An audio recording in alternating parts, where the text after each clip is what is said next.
On the night of 22 December 1944, the Ardennes Forest had succumbed to the most brutal cold in its history. Young American Private James Miller, clutching his rifle with frozen fingers, realized he was actually fighting two enemies: the Germans in front of him and the deadly 25-degree cold surrounding him. "My God," he whispered to his friend Joe beside him, "this cold is killing more men than the Germans."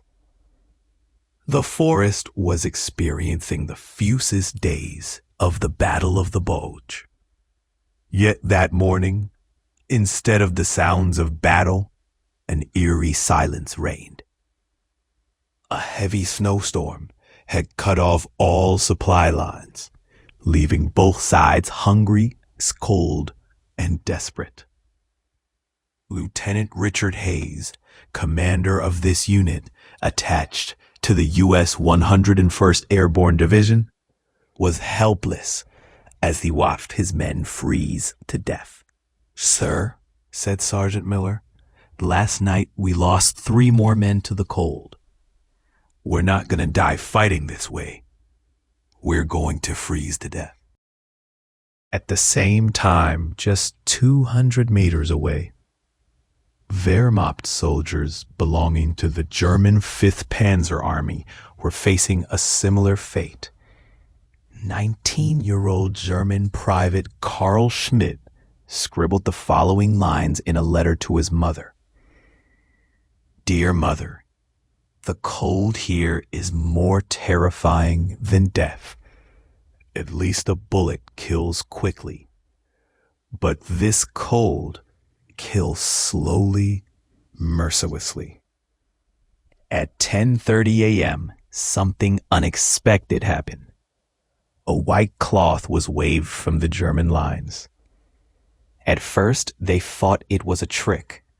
However, the German officer waving the white flag took off his coat to show he was unarmed and began walking towards the American lines with his hands in the air. Lieutenant Hayes watched the man through his binoculars, hesitant. Was this a trap? Or was it a moment that would change the rules of war? "All snipers, take up your positions," he ordered quietly. But no one fires. "Let's see what they want." The German officer, Captain Erich Müller, began shouting in English, "Wir wollen nicht sterben. We don't want to die. Ceasefire." The urgency in Captain Müller's voice silenced all doubts. Lieutenant Hayes also emerged from the trench, unarmed. The two officers met on a snow-covered field right in the middle of 2 world wars. "Captain Erich Müller," said the German officer, speaking English with trembling lips, "we don't want to fight in this cold. We just want to survive." Lieutenant Hayes saw the frozen expression on the German officer's face. This was no war trick. It was the sincere cry of a man exhausted by the cold. "Lieutenant Richard Hayes," he replied. "How many men do you have?" 72, Müller answered. "Half are in danger of freezing. We have no medicine, no food." At the same time, curious eyes from both sides watched this historic encounter. James quietly asked Joe, "What's going on? Why aren't we firing?" "I don't know," whispered Joe. "But look at that man. He's about to freeze to death, like us." Lieutenant Hayes stood on the brink of a historic decision. Military regulations forbade any contact with the enemy, but humanity was calling out louder. On one condition, Hayes finally said. Surrender your weapons and stay in a designated area. We will provide you with food and medicine. Millier's eyes filled with tears. Agreed, he whispered. God be with you. This dialogue spread like ripples across the battlefield. First came shock, then relief. Soldiers from both sides slowly began to emerge from their positions. Weapons were laid down, though not fully collected due to trust issues. Young German Private Carl Schmidt wrote in his diary, "Today, I understood the meaninglessness of war. Those opposite us are human beings just like us. They are freezing, they are hungry, they are afraid." On the American side, Sergeant Miller began to organize his soldiers. Bring medical supplies. Let's treat those suffering from frostbite first. First contact was shy and formal. The soldiers stood at a distance from each other, avoiding eye contact.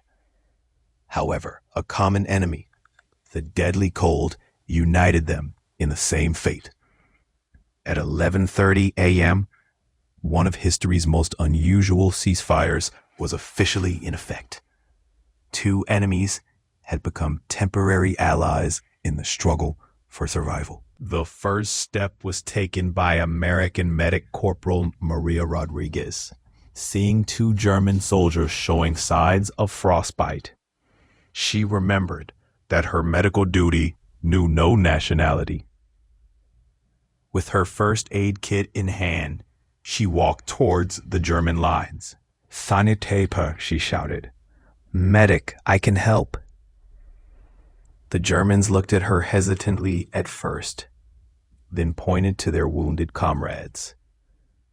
As Maria removed the boots of a young German soldier who was about to freeze, James tried to interpret for her. Kalt, cold, stammered James. The German soldier smiled. Ja, sehr kalt, very cold. This small dialogue marked the moment the ice began to melt. Lieutenant Hayes and Captain Mueller decided to set up a joint headquarters, an abandoned hunting lodge. Inside the lodge, the first official negotiations began. "Let's pool our food supplies," Hayes suggested. "We have coffee, tinned meat, and crackers." Mueller nodded. "We have chocolate, bread, and some wine. We also have a few blankets." By 12 o'clock, an incredible scene was unfolding. American and German soldiers were shoveling snow together, trying to build a fire. Their common language was gestures and a few basic words. Corporal Miller was trying to dig a foxhole in the frozen ground when a German soldier came up beside him and handed him his spade. "Bitte," he said. The two soldiers began digging together without speaking. At noon, the first shared meal was distributed. American coffee met German chocolate. Young German Private Carl held out the chocolate in his hand to James. "Danke," said James. "Bitte," replied Carl. Then he added, "Thank you." During the meal break, the soldiers began to gather in small groups. Some showed family photos, others tried to recount their lives before the war. Their common ground was that they were young men brought together unexpectedly by the war. Captain Miller told Hayes about his family. "I'm a teacher in Berlin. I have 2 children. The last time I saw them, my little boy was just learning to walk." Hayes sighed. "I'm a father of a daughter too. She's 3. Maybe she won't recognize us when this war is over." 2 p.m., the weather began to deteriorate again, but this time it was different.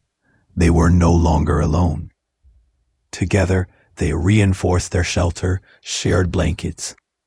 Carl wrote in his diary, "Today I met James, an American. He is also 19 years old. He misses his mother too. When the war is over, maybe I can see her again. Maybe a normal life will be possible." As evening darkness fell over the Ardennes Forest, the joint effort to build a fire brought the two sides closer together.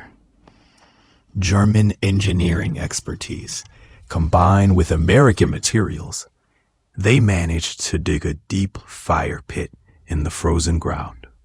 Corporal Miller was amazed by German Sergeant Schmidt's knowledge of heat insulation. "Wo lernen Sie das?" he asked. "Where did you learn that?" Schmidt smiled. "Russland, Russia. It's cold there, much worse." Around 4 p.m., one of the most touching moments occurred. Young German Private Carl took a frozen whistle from his pocket and slowly began to play Stille Nacht, Silent Night. As the melody echoed in the freezing air, soldiers on both sides fell silent. American Soldier Joe murmured, his eyes welling up, "My God, this is the hymn we sing in our church." Slowly, the American soldiers began to sing along in English. Silent night, holy night. 2 languages, 2 enemies, 1 melody. At that moment, the utter meaninglessness of war seemed to strike them all. Captain Miller's eyes filled with tears. "Weihnachten, Christmas," he whispered. "We should have been at home." Lieutenant Hayes, moved by the moment, made another historic decision. "Tomorrow is Christmas. I'm declaring a 24-hour official ceasefire. No one will fight." Mueller jumped to his feet and shook Hayes' hand. "Agreed. No fighting tomorrow. Only humanity." Everyone laid out their last rations for the evening meal. American tinned beef was combined with German bread. Coffee and chocolate became a shared feast. One German soldier even pulled a packet of biscuits from his pocket and distributed them among the wounded. James and Carl sat by the fire and began chatting. In a mixture of English and German, they recounted their dreams before the war. I was a student," said Carl. "A music student, violin." James's eyes lit up. "Really? Me too. I played baseball, Chicago." At 8 p.m., the most magical idea came. A German soldier found and brought a small fir branch. The others made stars from tins and decorations from bullet casings. Together, they created a small Christmas tree in the middle of the battlefield. Maria Rodriguez cried as she placed the star on top of the tree. "This is the most beautiful thing I've seen in the war." Captain Mueller took a small candle out of his pocket. "Meine Frau, my wife, gave it to me. Für Weihnachten, for Christmas." When the candle was lit, the small flame illuminated every face. At that moment, no one was an enemy. They were all just a people, searching for the Christmas miracle in a cold forest. On Christmas morning, the Ardennes Forest awoke to an unusual tranquility. Soldiers who had fallen asleep by the fire looked at each other, trying to determine whether the previous night's togetherness had been real.